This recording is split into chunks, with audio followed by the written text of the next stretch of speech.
Mother and her son were in the elevator.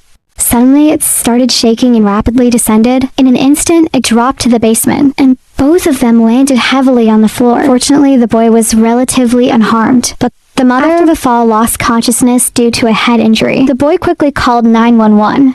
And the rescue team arrived promptly. The person in charge at the scene informed them that the elevator was stuck in the middle of the basement, flooded due to aging and bursting water pipes. Consequently, the rescuers had to approach from above. The captain immediately ordered the team to prepare rescue tools and secure the hoist on top. 2 firefighters descended slowly along the rope and reached the top of the elevator. By this time, water inside the elevator had risen to their waists. The firefighters above opened the window, identified the mother and son inside, and descended through the window. They then secured a safety rope around the woman.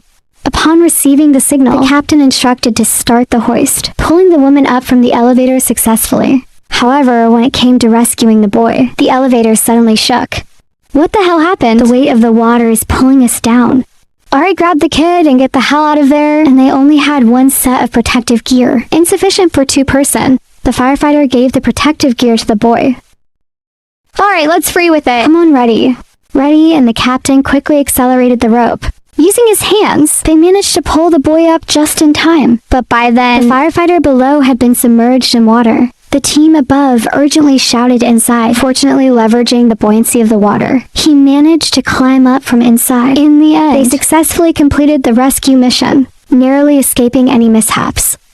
The girl said her stomach hurt and groaned in pain, but she was too scared to go into the hospital. The doctor quickly came to check on her. The girl was taken to the hospital bed. While carefully examining her, the doctor asked about her condition. How far along are you, 10? 10 months, she's saying she's 10 years old. She doesn't know what you're talking about. To confirm whether the girl was pregnant, the doctor performed an ultrasound. After seeing the result, the doctor breathed a sigh of relief. She's not pregnant, it's not a baby. Looks like a mass, and there's free fluid. Although she wasn't pregnant, there was a soccer-sized mass in her belly, causing her severe pain. The mass seemed to have ruptured. The girl's parents were unreachable and had abandoned her at the hospital entrance.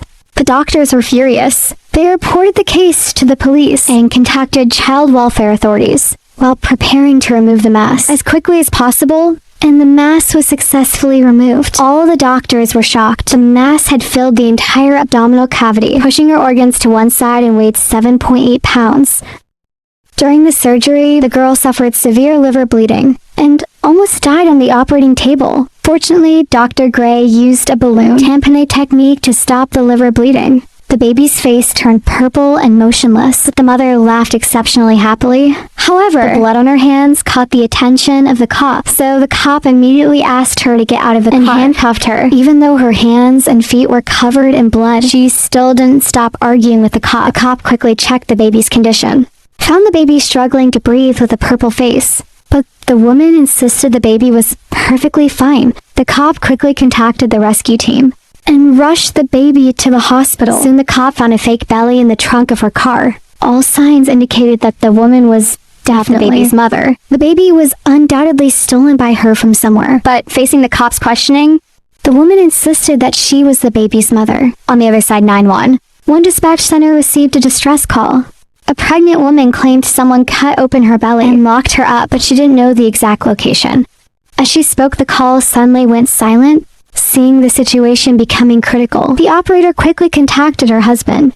However, the husband didn't know where his wife had gone. They could only locate the woman, but at that moment, the operator provided crucial information. She mentioned hearing a sound, like a horn or trumpet during the call. The cop immediately investigated within a 3-mile radius, but it seemed futile just when everyone was at a loss. The park's small train came into view. Everyone immediately followed the train, and finally found the barely conscious woman in a car. Fortunately, both the woman and the baby were safe, having escaped danger. To quickly transport the injured person to the hospital, firefighter activated the emergency button, turning the red light at the intersection into green. However, an accident occurred. Passing through the intersection, a car suddenly emerged from the side. Although the firefighter urgently stepped on the brake, it was still too late just moments ago. The woman was driving and chatting with her mother on the phone, not paying attention. The car next to her had already stopped. By the time she realized it was already too late, the sudden accident left the firefighter bewildered. Not until she saw the woman in critical condition did she realize she had hit someone.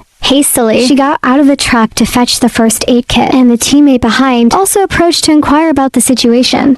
The firefighter quickly told the situation. Upon hearing this, the teammate immediately notified the rescue center. On the other side, the captain received the message and stated that they were preparing to rush to the scene. Meanwhile, the firefighter kept shouting at the woman through the car window, but the woman remained unresponsive. At this point, the team came over to help, attempting to open the car door for rescue, only to find that the door couldn't be opened at all. Just as they were about to use something to break the car window, the captain and his team arrived. He immediately pulled the firefighter aside to console her while another firefighter used the tool to pry open the car door. The teammate quickly went up to check, discovering the woman had a weak pulse and was bleeding heavily. They hurriedly placed the woman on a stretcher, while the firefighter on the side anxiously watched everything, examining and finding that the woman's pelvic bone was shattered and her chest was compressed. Suspecting organ damage, they quickly put a breathing mask on the woman, followed by performing CPR on her. At this point, the firefighters still felt guilty for the accident.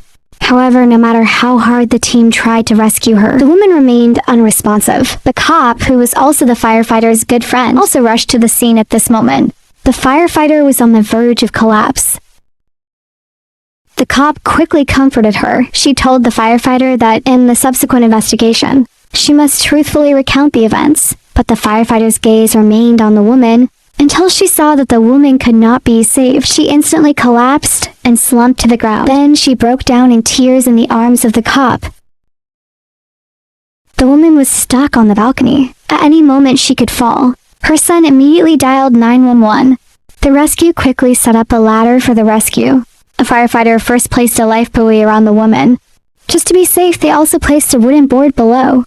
Then another firefighter took out a pry bar to widen the opening soon. The woman was successfully rescued. Due to her leg injury, she had to be taken to the hospital for treatment. However, the woman adamantly refused to go. It turned out her son had an autoimmune disease, and the hospital was filled with germs, making it the most dangerous place for him, and she had nobody to stay with him. At this point, one firefighter decided to stay and look after him. Only then was the woman forcibly taken to the hospital, though the boy told the firefighter that aside from going to the doctor, he couldn't leave the house. Their main source of livelihood was the donations from a FundMe page. Just as the woman with bandaged wounds hurriedly returned home, the firefighter who returned home wanted to donate some money to the mother and son. However, his girlfriend noticed something was wrong. Their profiles appeared on different FundMe pages, but each time the names and cities were different. A comment from the page caught his attention. "I think she's making her kids sick." The firefighter immediately shared his suspicion with other colleagues. As he found a large amount of eye drops in the kitchen, the tetrahydrozoline in the eye drops could be causing the boy's symptoms. Just as they were about to report the police, the boy suddenly called him.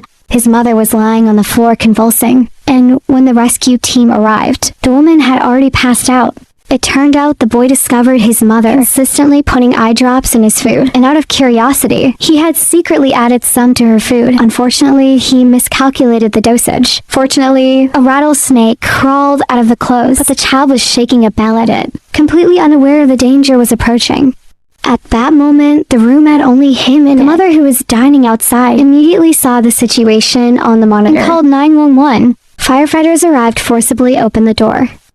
And fortunately, everything turned out okay. The child was unharmed. The rattlesnake was just a step away from the baby's crib. If it had been a minute later, the consequences would have been very bad. The child safely returned to the mother's arms. Suddenly, they realized the babysitter was nowhere to be found. Firefighters rushed to the basement laundry room, where the babysitter was, surrounded by a group of snakes. She was injured and unconscious. At that point, the firefighters couldn't approach. They inspected the outside and found that the waterproofing had been damaged, causing the basement to accumulate a large amount of moisture, becoming a breeding ground for reptiles. Firefighters sprayed dry ice to disperse the snakes and took the opportunity to carry the babysitter out of the laundry room. The firefighters made sure every trace of dry ice was used before leaving. In truth, they were also frightened. The man had just stolen something and left the house. He noticed that the cops were coming. The firefighters arrived, TV reporters arrived. Even a helicopter was deployed. But after jumping onto the rooftop, he realized it was a dead end. The man refused to come down from the rooftop. No matter what the negotiator said, it was useless. Why are you people standing around here doing nothing? Mr. knows all the roof that the circus is staged on. It's been 2 hours, son, and he's still up there dancing around on my roof. The warranty doesn't cover that. 2 hours later, the onlookers started placing bets. They were betting on whether the man would eventually jump down. Some people had already ordered takeout and ready for a good show. The thief said he was hungry too. He wanted a supersized burger with extra cheese. 6 hours later, the thief on the roof was nearing a breakdown. A male firefighter and a female reporter started talking about romance. Some even started playing poker to pass the time. No one noticed that the owner of the house was carrying a ladder toward the back of the house. At that moment, the thief was having a heart-to-heart with the negotiator, complaining about how his mother treated him badly. Suddenly, the old man, rather than disliking the thief, just couldn't stand the excitement of the cops any longer. He almost threw a party in front of his house. These two boys bullied a crow provocatively, throwing stones at it 2 minutes later. They were surrounded by a crow army. The crows swooped down one after another. One boy was injured and fell to the ground. The rescue team arrived, but the boys had already taken refuge inside a house. The rooftop and the outside of the house were surrounded by crows. They cautiously entered the house, found that the boy was covered in wounds. After examination, it was determined that no vital organs were injured. The firefighters asked if the boy had attacked the crows, but he adamantly denied it. At that moment, the crows gathered at the door, waiting for the boys to come out. The firefighters quickly disinfected the wounds and covered the boy's face with gauze. The other boy put on a rescue suit. Slowly, they traversed the crow formation. Someone warned that they should not make eye contact with the crows at this moment. Suddenly, a leaning crow blocked their way and demonstrated against them. A firefighter took out an oat stick, successfully attracting its attention. They took the opportunity to send the injured boy to the hospital. It turned out that crows are not only greedy eaters, but also hold grudges. They can remember enemies for years and organize group retaliation. So one should never provoke crow. Firefighters were called out. A woman said her husband, Jerry, was under a house doing plumbing but got trapped. Lieutenant Stella went in first to check. You gotta get me out of here, Jerry anxiously said. Don't make any sudden movements. Stella shone her flashlight and was shot. Jerry's body was covered in bees, and his arm was stuck in a pipe. Unable to move, Stella quickly came out and instructed everyone to gear up, because there's a swarm of bees down there. Moreover, Stella had a couple of bee stings on her arm. Crew suggested using smoke to control the bees, but Stella said they couldn't bring an open flame into that crawl space. Sylvie then suggested freezing them out. After some discussion, they decided to use CO2 extinguishers. The firefighters quickly went down. At this time, Jerry remained still with a very pained expression. Stella put a mask on Jerry. Outside the house, the firefighter opened a hole to serve as a vent. Inside, the firefighters started using extinguisher. Sure enough, the bees were driven out and contained. Outside, Jerry was temporarily safe. Meanwhile, the squad team inside the house found the pipe and sawed off Jerry. With the pipe still in his arm, was rescued and brought out. He needed to be taken to the hospital immediately for a checkup before leaving. His wife said, I'll meet you at the hospital.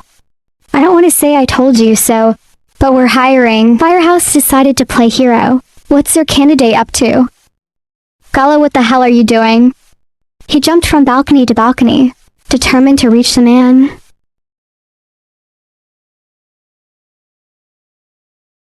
At this moment, everyone held their breath for Gallo. Gallo didn't seem afraid of the danger he was in. With a smile on his face, he actually made it there. He wrapped the man in his legs. At the same time, Captain Casey had already climbed up, using the ladder to assist them. Finally, with everyone working together, the man was successfully rescued. People clapped for Gallo, but it seemed that other firefighters were furious. Alright, It was an hour of a performance. You okay, just another dull day in the CFD?